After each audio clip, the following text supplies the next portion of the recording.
Notts County Talk, it is the Pavis perspective. It is episode 55, but it is not a Thursday evening. Is it, George? It's not. Throwing the punters off. We're throwing you off. If you are joining us on this Sunday evening, thank you very much for spending your time with us. As always, we are powered by BetBats Computers. The link will be in the description. You will have seen some discounts or voucher codes shown at the start. Please go and support if you have anything to do with your laptop, fixing, repairing, or you want to buy one. Couldn't make all the content we do without their support. We thought we'd throw a Sunday one in because it's a big one. It's a very, very big one. Very, very, very big one, isn't it, George? It's a very big one. Very, very, very big one.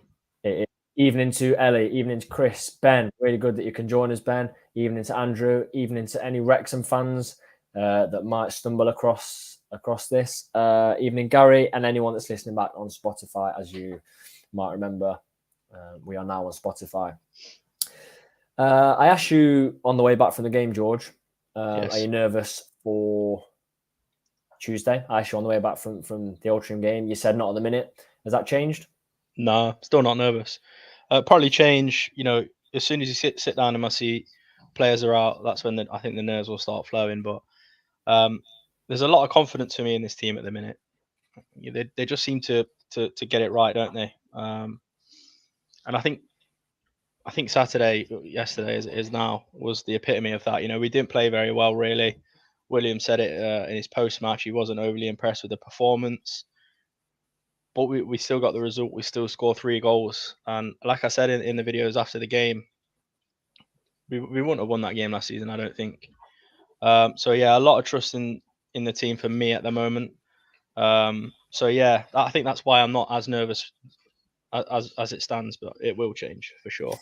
Yeah, I fully agree as well. If I'm honest with you, I don't think we would have won that game. I very much doubt we'd have won that game last season. I think we'd have fallen behind. Could have fallen behind actually yesterday as well, which is not worrying. But we'll get onto that when we sort of delve into it. Evening to Tony, Paul, Gary that's joining us.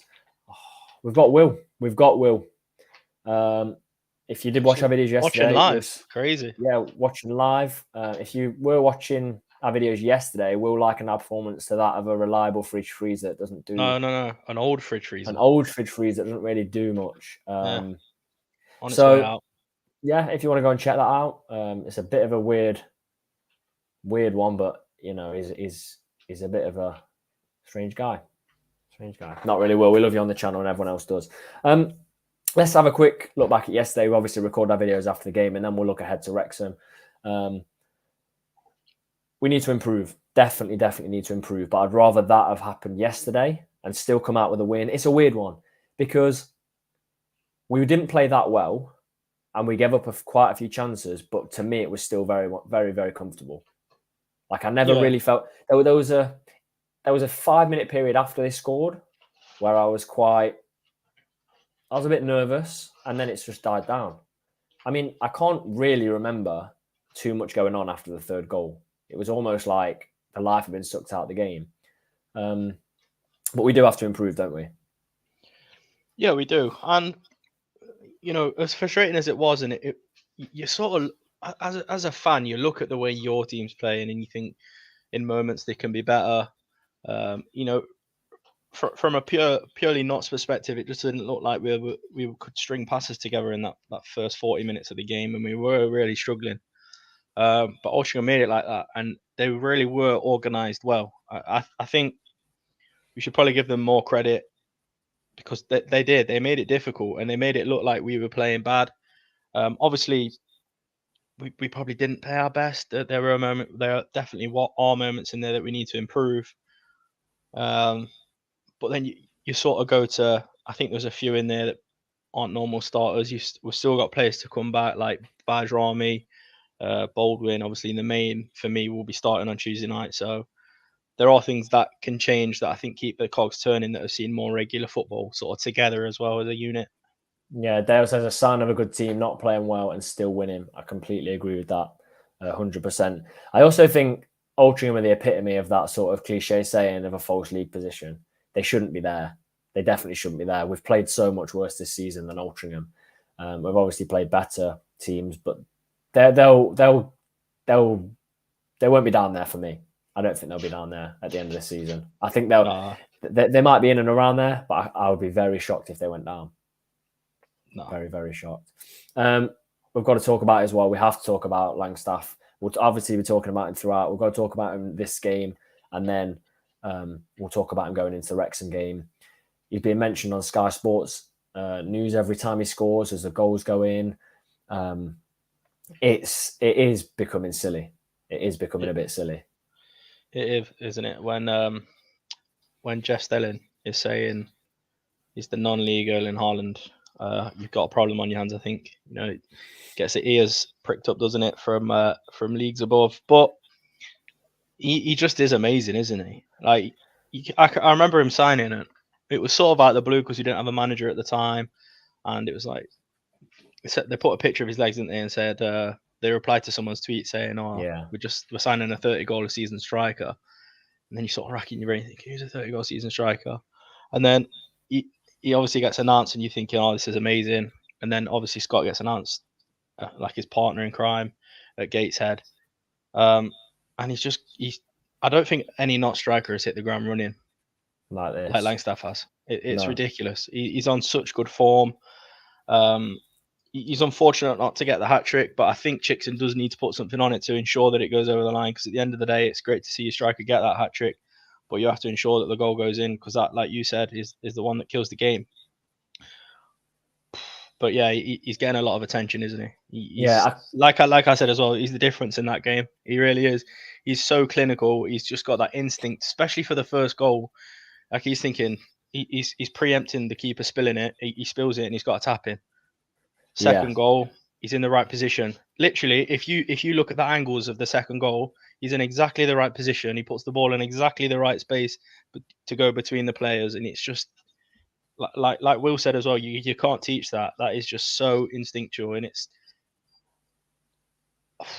incredible. I hope.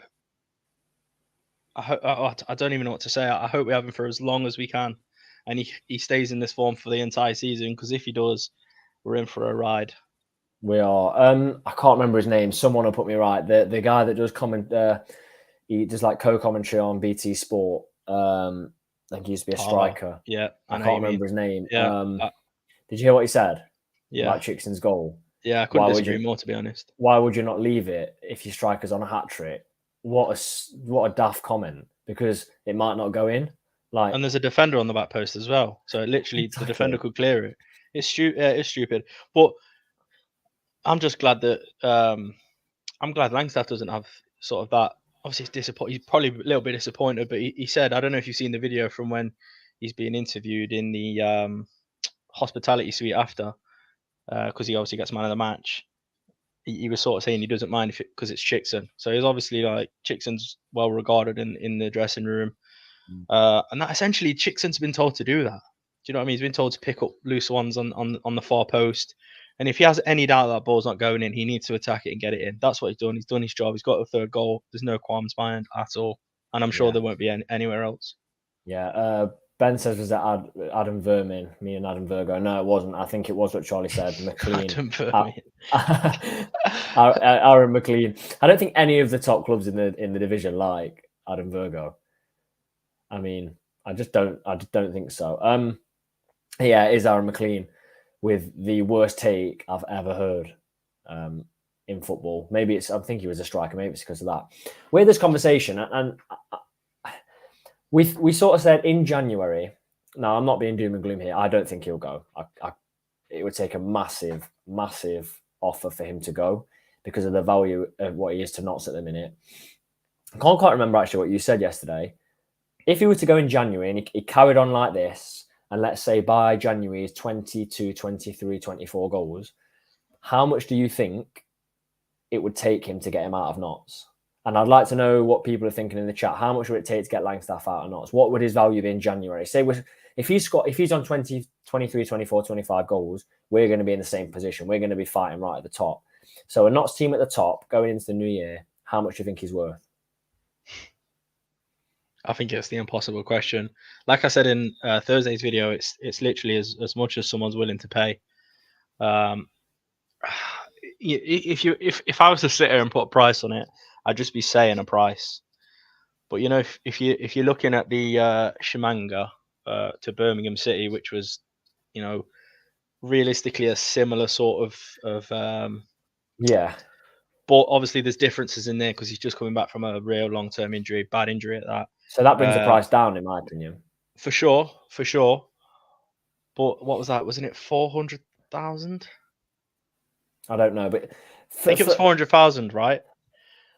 But Langstaff will still have 2.5 years on his contract in January, if my memory serves me correctly. Yeah. So that won't bump up the price, obviously.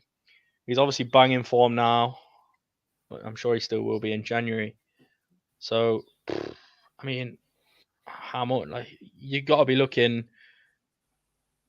I mean, it's sort of like 600,000-700,000, maybe. I think that's still way too low.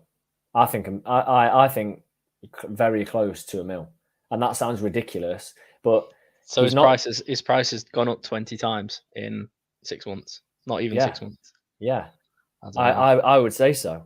I would say so because you've got different factors that shouldn't affect the price, like the media hype around him. Just because someone's in the media shouldn't affect the price, but it will, and it works in Notts' favour. Even at the end of the season, forget January.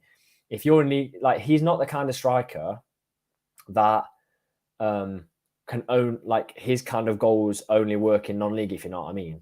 Like he doesn't rely on being better than the players around him. Like he's not a player that goes around people, but when he gets to League One, is he going to be able to take on a League One defender? He's a player that's in the right place at the right time, and that's invaluable. Look at Haaland, and it's ridiculous that we're comparing him to Haaland. I'm not in any sense, but I'm talking about his movement. That movement works in any division. I'm not saying he'll score as many. No way if he went up the divisions would he score as many as he is now. But he's not the kind of striker that, well, he is the kind of striker that could go to a different league and almost straight away make an impact, at least. Yeah, and I mean, I think the thing that clubs may be a little bit wary with Langstaff is obviously he's obviously quick off the mark. His pressing's good. He is very instinctual, but like you say, higher up the league, there's going to be better defenders, and you know if it really comes down to grinding out a game and being that bit more physical, is he going to be able to show that and bring that? I think clubs will already be looking, but I want to put out there. Yeah. January, I'd no way to not sell. I don't think. No. Can you imagine that feeling if it popped up on the Twitter feed? No, I can't. But also, if it came to it in January and that happened, like if someone realistically, if someone bid $1 million for a player you've just signed for however much we signed him for, you're probably not going to be able to turn that down. That's insane money. You can't be in non-league and be turning $1 million down. But think what that would do reinvested. Like, so yeah, but it's not all. What I'm trying to say is it wouldn't all be bad if he went. Like, I don't agree. No, it would be shocking. I think it'd be catastrophic. It would, but there would still be the positives of you have that money to reinvest. Dale says, guys, I have £10 on Langstaff at 25-1. Should I cash out at £200 or wait for the last 60? I'd take it now because anything can happen. Anything could happen. Yeah. So I'm not going to give it any advice. No, and you shouldn't because one, you at it. Well, we won't go there, Tom. We won't go there. Well, let's just say, did anyone see? I know. You sent me that someone had Chickson to score and Langstaff to score 2 yesterday. Was it? And Ultraman to score? Yeah. No, yeah, it's both teams to score. Chickson to score, and Langstaff to score 2 or more. Ridiculous bet. Well, what a bet! Ridiculous. I mean, that is ridiculous. I don't gamble anyway. No, you're not very good anyway. So we've sort of looked at that. What I want to sort of bring us to the end of talking about that game and talking about Langstaff, but I could sit here for an hour and talk about Langstaff if I'm honest. I'm trying to find it in the chat. There was a question here from Jim. Do you think the players were flat because they had an eye on Tuesday? As a fan, did you have an eye on Tuesday? I had my eye on Tuesday about 2 weeks ago. So did I. Do you think that had any impact? And I know that the professional players, you're not. No, I don't, because I think Williams isn't daft. It's going to be one of them where he knows the players are going to be thinking like that. He's probably thinking like that. There probably is a little bit more emphasis put on Wrexham because he's had a week to prepare for Altrincham. So I'm almost certain that he spent as much, if not a little bit more time on working, on Wrexham. But then players still have to prove their point. Like, they can't go out there and not perform because they'll be dropped for Tuesday night's game. Yeah. So for me, no, I don't. I think, players like Kyle Cameron, you got to think the mindset. It's not, oh, this game's big, so I want to play in that game, and that's going to steal my focus. I don't think they think like that. I really don't. I think we seem to have a really good bunch and a really good mentality, especially I'm talking about Chickson as well. Like, his mentality when we interviewed him, later on last season, I was quite blown away, really, because he's really driven and he talks about things in everyday life, like what he eats, his sleep, his exercise, stretching, things like that. Things that you don't really think about. You just think about the 90 minutes that you see before you, but these players are literally thinking about every meal they're taking. So for me, it's not. I don't think that was it. No. No, I think maybe as well, we were talking at the end of the game sort of flattened down a bit. I do think we're very good, and we've got an eye on knowing when a game's won and slowing it down and taking our time, because we know it's a long season and we know there's going to be extra games thrown in where you're not expecting it. So yes, I think that's sort of it. We have got the poll in there tonight. Next week will be, or Thursday will be, the return of Would I Lie to You. We've got another one, haven't we, George? It's a good one. It's a good one. It's a good one. So a good one prepared. But this one, it's purely focused on the game on Tuesday, and it's who do you think will win? Obviously, it's going to be biased, but also it gives a reflection of the confidence. We put our votes in. So let us know what you think. If there's any Wrexham fans in as well, drop your vote in. Let us know as well if there's any Wrexham fans in. One more thing. Ben's just put a good comment in. And it is a good comment. We'll get to that in a second, because I want to just jump back. Will's reminded me. Does Adebayo rolling start Tuesday? Defensively did well going forward, taller than the man who struggled, may struggle on toes along throw. What I want to say is, game finished yesterday. Yeah. You've gone home, you've had your tea, you brush your teeth, took yourself in bed, you've got up this morning, taken the channel mascot for a walk, you've had a bit of time to mill about. You've actually got my life panned out. It's Probably almost as if you were there. Probably had a good lunch, maybe listened to the Manchester derby, maybe watched a bit of the Manchester derby. Actually went swimming. And you've had a lot of, well, maybe you went swimming, and you've had a lot of time to mull over that 6.5 you get for Adebayo rolling. Do you regret that? Probably would maybe bump it to a 7, but I'm not going to be bullied into giving someone a higher rating just because there's a few comments flowing in. And I think it's good. I think it's good to sometimes have an adverse opinion. But my opinion is, with the errors that he did in the game against a Wrexham side we're punished for, there's a different outcome to the game. I agree, but we're not in the Wrexham game. Yeah, 100%. But you're showing what you're about. If you're making those mistakes against Altrincham, for me, you'd probably be making them against Wrexham. And I don't want this to be like I've got a thing against Adebayo rolling. I think he in that space of time, sort of in the second half, he played really well. But there was a larger proportion of that game where he didn't play so well. I don't want to say it, but like before kickoff, you tapped me and pointed to him and said, "I've got a thing against Adebayo rolling." So no, oh my god, no, he didn't. Yeah, it is good to have mixed opinions, and I was just seeing whether you change your mind. So with that in mind, Will's comment, would you start him? I'm guessing you're going to say no, you wouldn't start him. He's got a point on the long throw though. Aaron Neman is going to be effectively useless. Yeah, and I'm willing to eat my heart on this one. Does the bento as a throw is it ever effective? Please don't say that. Yeah, but it's not. He brings his towel over, and is it ever effective? I don't know. Let's be realistic. Has it worked against us? No, we only played him twice. Exactly. That's enough to know if you got a. I think there's too much emphasis put on the long throw stuff. Yeah. You think of the back three. I think Brainley gets up there for a header. I mean, Rawlinson, if he plays, Baldwin gets up for a header. Cameron, he's on every header. Then even Chickson gets up there. you know what I mean? It's not like we don't have this aerial threat. And I think Bajrami. if like I say, if Bajrami's in there, you got another bit of aerial threat. I think the main is such a weapon when he plays for Notts. He's just so quick. He is the quickest player at the club without a doubt for me. And I think it'd be silly not to play him because I think the way he's played this season has been fantastic. Fair enough. You've argued that point brilliantly. Yeah, and I'm not look, and I know I've faced a bit of criticism about the Adebayo. I'm more than happy to see him come in because like I do think we need that bit of hype. But I think when you weigh the pros and cons of playing playing either player, Adebayo or Namain, for me it has to be Namain. Yeah, you've sold it.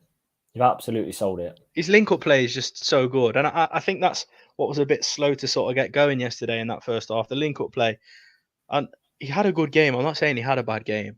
He had a good game. You know, gets the assist, key pass for the third goal as well. But I don't think it was an outstanding performance. I think you'd be silly to say he had an 8 or a 9 performance. I said he had 8, so I'm silly. I gave him that based on how much football he'd had, and to put in that performance with that much football. There you go, Mick. Morning from Melbourne, Australia. Mick, massively appreciate you spending your morning with us. Why everyone else is spending the evening? Yeah, worldwide.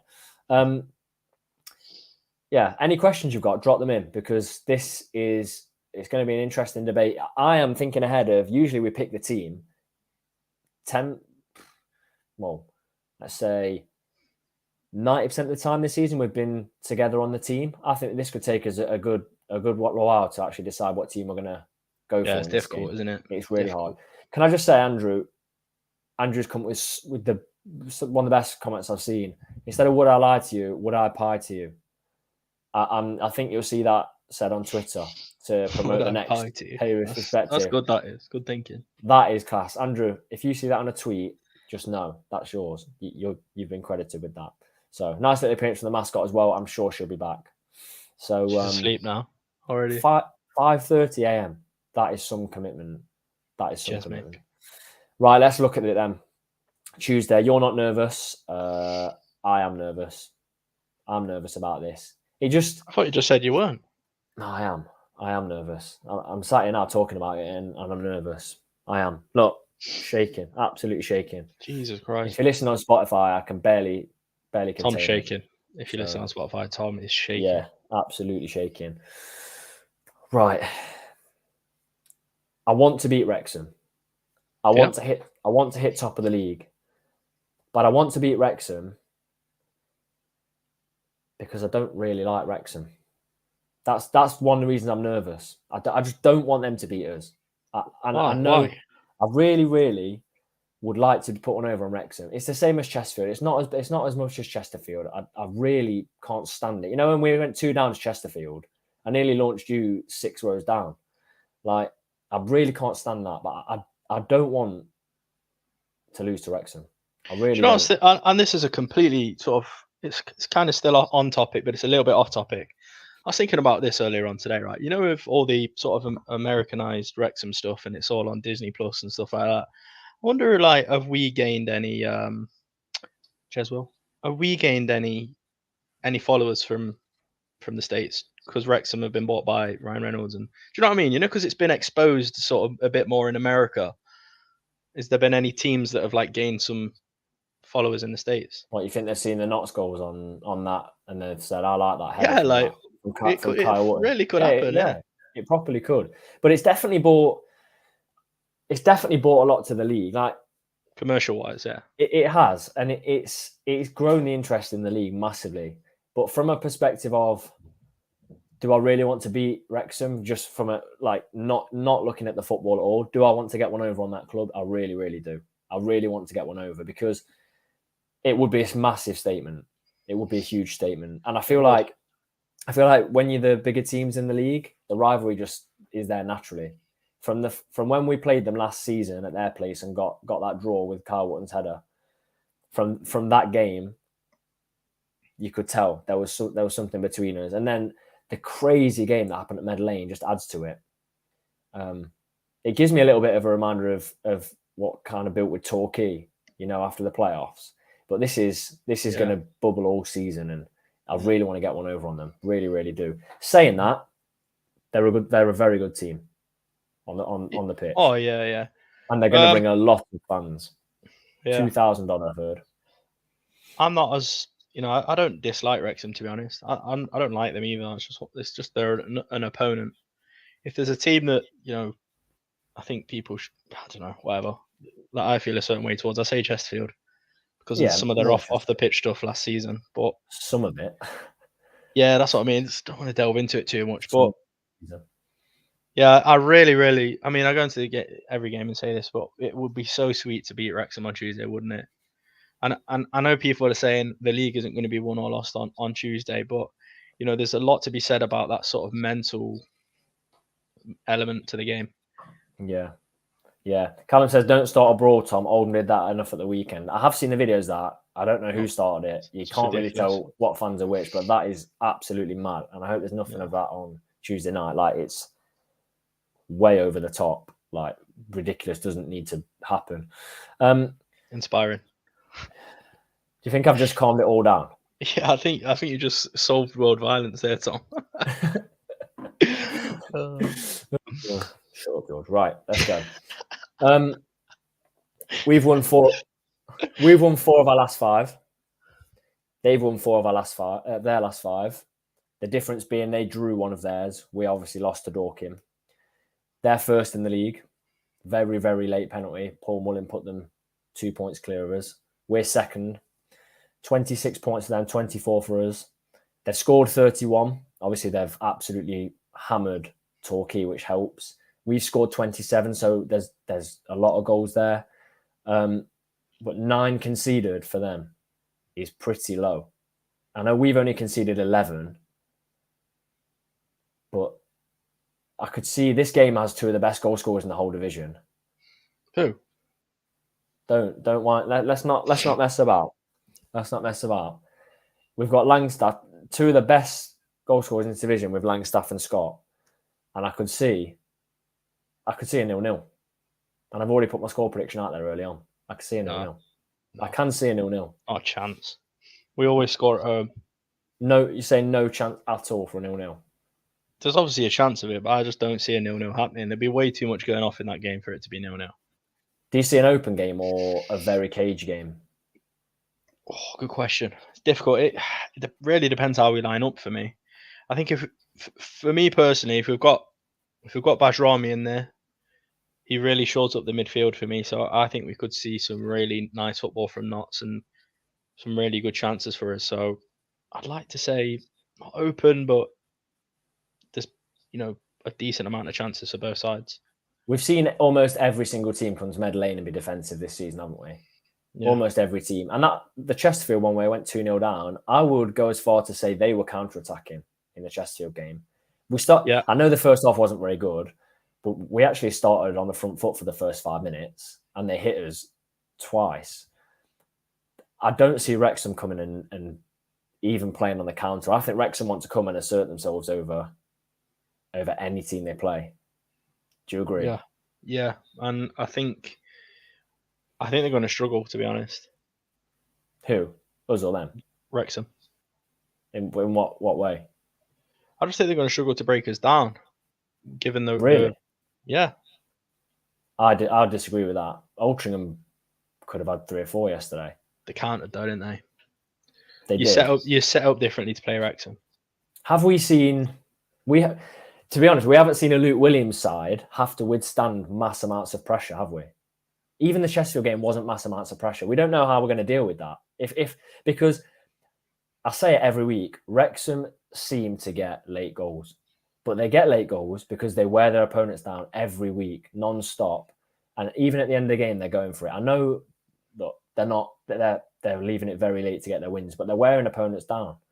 So they obviously have a lot of chances. We've not seen a Luke Williams side have to sit in. We might have to sit in for 10, 15, 20 minutes at spells here. I can see that anyway. You think we can deal with that? Yeah, I do, yeah. You're confident.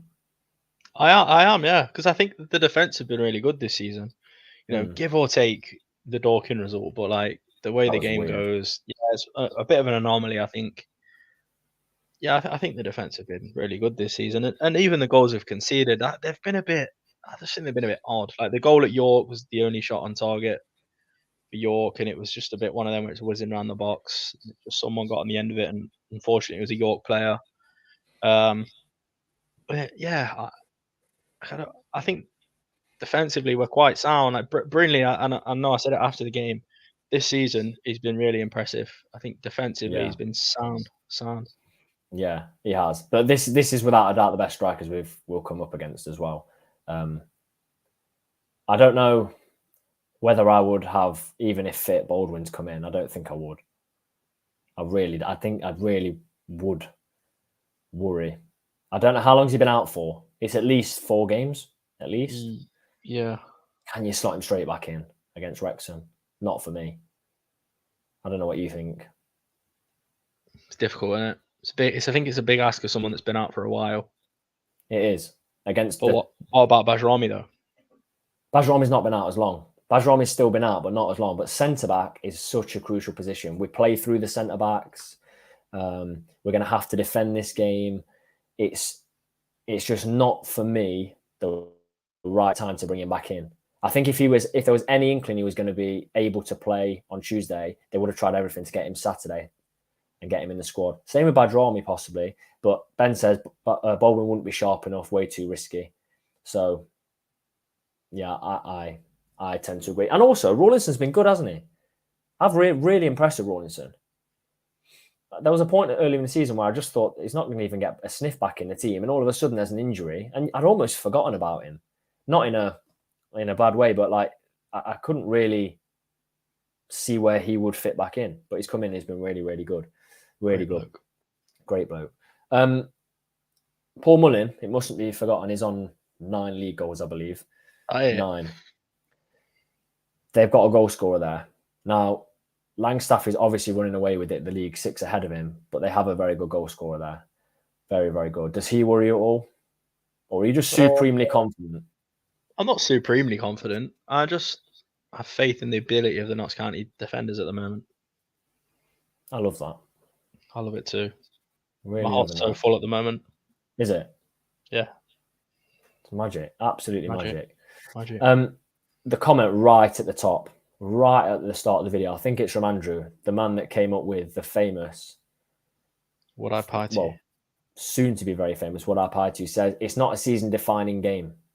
What do we think? I don't think it is, to be honest. But in that being said, I don't think it's season defining because it's one game. But that being said, I think, like I've already said, there can be a lot to be said about sort of the mental aspect of that game. Having one over on your promotion rival, knowing that you can do it to them, it says a lot. And then it's sort of like that the reverse fixture. Then you're going into that with a bit more confidence. It's you want to pick up as many points as you can. Yeah. So I think it's not season defining, but it's every game is important. So every game is season defining in its own way. Yeah, I was just about to say this, what Will said. We say it's not season defining, but a 5-point gap if they were to beat us does seem quite big already, doesn't it? A 5-point gap. But it can go in 2 games, that can. Yeah, exactly. Yeah, it can go in 2 games. And I honestly don't think Wrexham will sustain it. And I know that might sound like a sad thing to say, a mad thing to say. They're obviously a good side. They've spent lots of money. They've got some really good technical players, some like good defenders, long throw motion. But it doesn't always work when you throw money at it. It obviously helps big time, as we're seeing. But over the season, so many things have to go right. Like it could literally be as much as 1 or 2 of the players losing some confidence if they make a mistake in a game, and your season switch. And that's not just Wrexham; that's every team in the league. So it all looks dandy on paper, but you have to have someone there that's motivating the team, making sure confidence is high, giving them the belief that you're going to walk the league this season or whatever. It's not as easy for me as that. Yeah, Alan says that he said it could put a huge marker down. Beat Wrexham at home would be a huge marker. I remember seeing their result earlier in the season. Wrexham only lost 2-0 against Chesterfield, and they didn't play very well in that game. And because it was Wrexham losing Chesterfield, I thought, wow, that's fairly impressive. But the league is obviously crazy, as they can beat Wrexham at home and then they lose to Maidenhead at home. Which I sat on this channel a couple of weeks ago. Well, no, it was Thursday, not even a couple of weeks. Thursday, and I said there's not a chance that Chesterfield drop points to Maidenhead. And next thing you know, they've lost. So, yeah, this is it is big. A 5-point gap, I would start to become a bit twitchy with, because although you think they might not sustain it, I do think yeah. 5 points is quite, like, I'd say for Wrexham to drop 5 points in this division. I mean, there's some team in this division that all three of us are just going to batter. They're also maybe not the same teams, but there's going to be a lot of weeks. Like you've already seen, there's so many weeks where us, Chesterfield and Wrexham have won every game. That's a huge boost for them as well, isn't it? Confidence-wise, and that would give them a huge boost to come to Meadow Lane and win. Is not many teams do that. To come to Meadow Lane and win after scoring a 96-minute penalty to come from behind when with 10 minutes to go, you're losing in the space of 3 or 4 days. Mentally huge. Huge. And if Chesterfield failed to win on Tuesday night as well, I think they've got Dagenham, who are a bit of a wounded animal at the minute, so you never know what could happen. All of a sudden, Wrexham have got a bit of a gap, and then they might start to believe the hype of everyone. And there's people in this chat saying Wrexham, it's just a matter of time before Wrexham, and in our comments on other videos, before Wrexham just start running away with the league. People from the outside think that might happen, so any chance for that not to happen. Would you be happy with the draw? I would. I mean, going into the game, I'd say that's a hard question for me. That is, it really is, because I'm going to say, I mean, I think everyone will disagree with me on this, but I'm going to say I think we need 3 points. I really do. I think that would just have such a big ripple effect in a positive way. It'd be amazing if we got 3 points. I don't think a draw is bad either. Like if a draw happens, but I just feel like the way we're playing, the way a draw would come about, just wouldn't sit right with me. If you know what I mean? Yeah. Because it's kind of like Chesterfield, isn't it? Like we were 2 down. Like if it comes about like that, you walk away thinking we'll take that. It's a draw against a Pro-Am rival. We've not gained any ground. We've not lost any ground. On to the next game. Yeah. But 3 points does wonders, because that puts us top of the league. That gives us a huge boost of confidence. Then everyone is buying into the Luke Williams, and I'm sure they already are. But fans, staff, players, everything, they're all buying into that philosophy, and that is really what you want. If you're beating the best teams in the league, you're winning games where you're not performing brilliantly. You're starting to think, it really could happen. Yeah, yeah. I get what you're saying. I see it as, if I was to define the game with one thing, I'd say it's a must not lose. That's my take on it. Must not lose. Lose and I'll be disheartened, because then we go away to Woking, and Woking are a good side, and then there's the pressure on that again. It's the same as when we lost to Dorking. There was pressure on the York game. Woking is sat 7th, only 5 points behind us. If we could get the win, though, you're then looking at, we've got Maidstone coming up, Wealdstone, Torquay, who are just dire at the minute, or bogey team for Notts. Bogey team for Notts, yeah, definitely. But York were sort of, weren't they? I felt they were anyway, and we swept them aside. Thanks to a Kevin Castro tap-in. So there we go. I just say, on a Sunday night, 109 people viewing. We massively, massively appreciate that. Putting these videos on, but getting these numbers are amazing. Can I ask, if you're not already subscribed, please just press it. It takes 1 second. Subscribe to the channel. Help us out.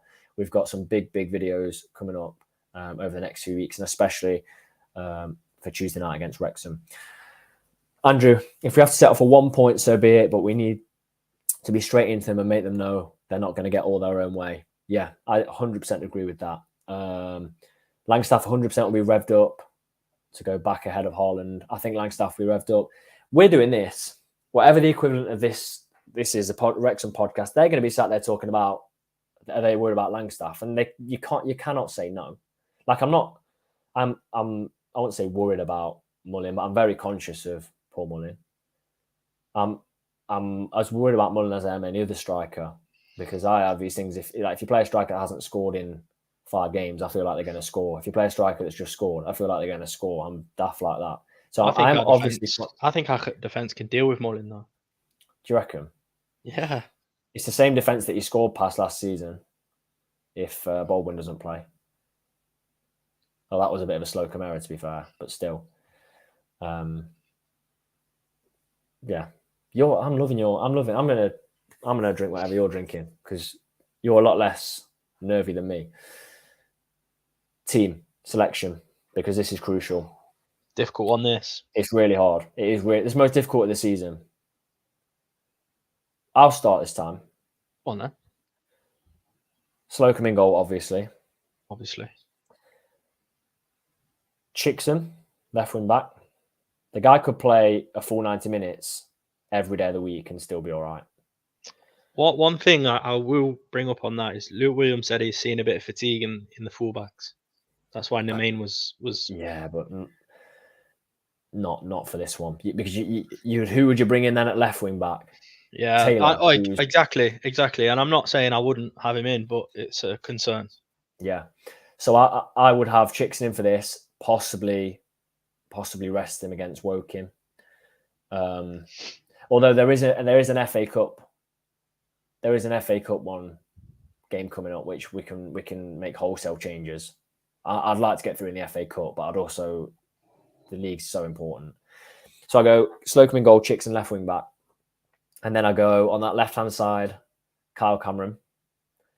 Central, I go Rawlinson, and right centre back I go Brindley. Okay. Wouldn't bring Baldwin in.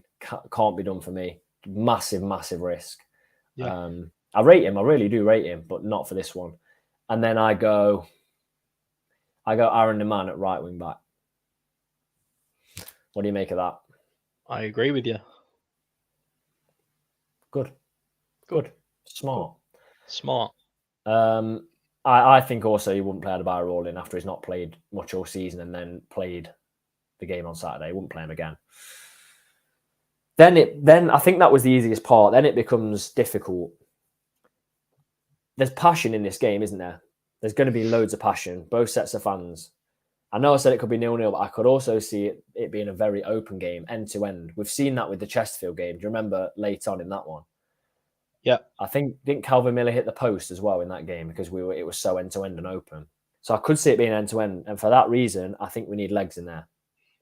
Really, really do. So I would go a midfield 3 of Matty Palmer, Jim O'Brien. Yeah. And it would be a more attacking one, but I'll put Austin in there. What about you? Okay. I would go. I'm just going to lay the rest of my team off. So difficult one actually. I'd go Palmer. Yeah. Bajrami. Yeah. If fit. Jim. Yeah. Ruben. And then Langstaff up top. Yeah. Yeah. I would then put Ruben and Langstaff in there. I just think, if it is stretched, you've got some great legs in there with Jim and Austin. Great legs in there. And then you can then have Bajrami. I don't know. Bajrami's been out for a while. I think we need Bajrami in this game. I think we need him. He's a brute, isn't he? Was Dork in his last game? I think so. It was. Yeah, I think it was. He really can control the tempo of the midfield, and I think we're going to need that. I think we're going to need his physical presence, his aerial presence. We're going to need it all. So for me, he has to be in there, and I think he's. Some of the games we've seen him in this season. I know.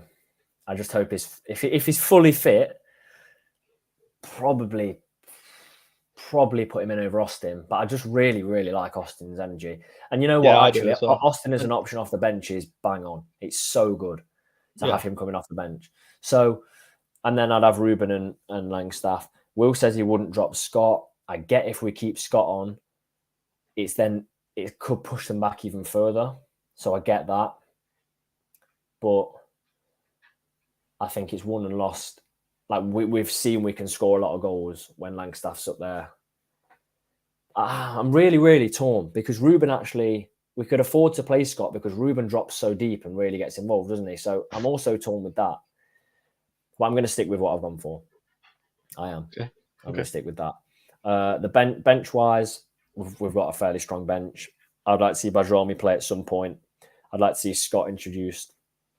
And then the third sub is really for however the game needs to be managed, possibly. Like you said, Tyron fullbacks. I thought Naman did okay when he came in on the left. Yeah. If Chickson is tiring, which I think he'll be okay, you just shift him into the left and have Adebayor on the right, wouldn't you? So and you got to remember, Chickson didn't play the full game on Saturday, so I think that was sort of well worked by Williams. Yeah, Callum said Ruben's due a worldy goal. I think he's due a really good performance as well. We won't go 3 in a row playing poorly. I don't think. Definitely not. So, I don't think he was poor against York. That's harsh. Yeah. Alan says, let's not forget they'll be concerned about us too. Yeah, it is easy to forget that. It is easy to forget that. And they're the favourites. Bookies have them as the favourites. And most people said they're the favourites. They're to win every game. Yeah. A lot of people disagreeing with us. Some agreeing. Some saying 2 up top don't reduce our attacking threat. I can see the reason behind that. Definitely can see the reason behind that. We want to be on the front foot. Yeah. We do. So we'll see. We'll see what he goes with. But whatever he does, I trust Williams 100% to get it right. Yeah. I really do. Let's go for the poll before we do the score predictions, George. I know there'll be some Wrexham fans in here. There might be some other fans, and there's a couple of Grimsby fans in here as well. What's it saying? Let's go for it then. Go on. What will the outcome of Tuesday night's game be? Notts to win gets 59%, which isn't surprising. Draw 22%. Wrexham win 19%. Confident punters in here tonight. What did you go for? Notts win. I know what you've gone for. What did I go for? You went for Notts draw. Notts draw. Well, you know what I mean. I went for Notts and Wrexham draw. Notts and Wrexham draw. Notts and Wrexham draw. Love to know the odds on a Notts draw. Yeah, I've gone for the draw, and I've gone for. I'm going for 0-0. Really? I don't think I've ever predicted 0-0. Yeah. Could you imagine if all this hype and it's the most boring game of the season, like 2 shots on target in the whole game? It won't be. I'm going 0-0. I think you're way off. What are you going for? 2-1 Notts. 2-1. Who's scoring for you? Who's and how do the goals come about, time-wise? Mullin 2 own goals. Okay. No, I'm joking. Langstaff will score because he just does, and he's going to score 2 because that's just what he does. I'm going for 12 minutes added time as well, because there seems to be a pattern in the Yeah, that's a good point. If Wrexham aren't winning, there probably will be at least 9. Yeah, if Wrexham aren't winning, I'll have to call him sick at work the next day. I'll say, it's still going on. Still here. Still at the game. They've scored. I'm on my way. No, it won't just be a straight goal. There'll be a penalty. So let us know what you think. Let's have a look at what we've got then. Let's have a look. Charlie says 3-0. Maka hat-trick. I'll call in sit next day at work if that happened. Maka hat-trick. That would be electric. That would be unbelievable. We've got a 2-1 Wrexham win. Sounds stupid, but it'd be 1-0 Notts or 5-0 Wrexham. Don't say that. I couldn't do a 5-0 Wrexham. Tell you what, that sounds stupid. He's admitted it does. Dale, 2-0 Notts. Mick, all the way from Melbourne, goes for Notts 4, Wrexham 2, Maka 3, and Chickson 1. That would be electric. We've got a 1-0 Ruben, 1-0 or 4-0. We've got 2-1 Langstaff. We'll get a couple more in there. We've got Will, 2-1 you pies. Callum, wouldn't be an episode without you. 6-5 Notts, Chickson hat-trick, Langstaff, Ruben. Francis, it's just the most sensible. Every week it's the most sensible. Chris, 3-2. Scott and Ruben 2. Ooh, no Langstaff goal there. I can't get them all in, but Ben says 2-1. Notts, Maka times 2. 90 plus 7 winner. That would be electric. Jake, 0-0. And I'll just go for one more. Ian says, no, Jake said 0-0 to me for the past 5 games, and they've always been high goal scoring games. So another 3-1 Langstaff with all 3. Massive. Yeah, confidence, but we'll have to see. We'll have to see how it goes. We will have a video, a vlog up for that game shortly after full time. Let's hope it's a positive one. But Wrexham will obviously be a very, very challenging game. They're going to be as worried about us as we are about them. two really good teams going at it. Could easily be an EFL fixture. If you haven't already subscribed, please do. Thank you for joining us. Safe travels to any Wrexham fans coming, and let's hope we can get the 3 points. As always, please don't forget to like, comment anything else you think of, and subscribe to the channel.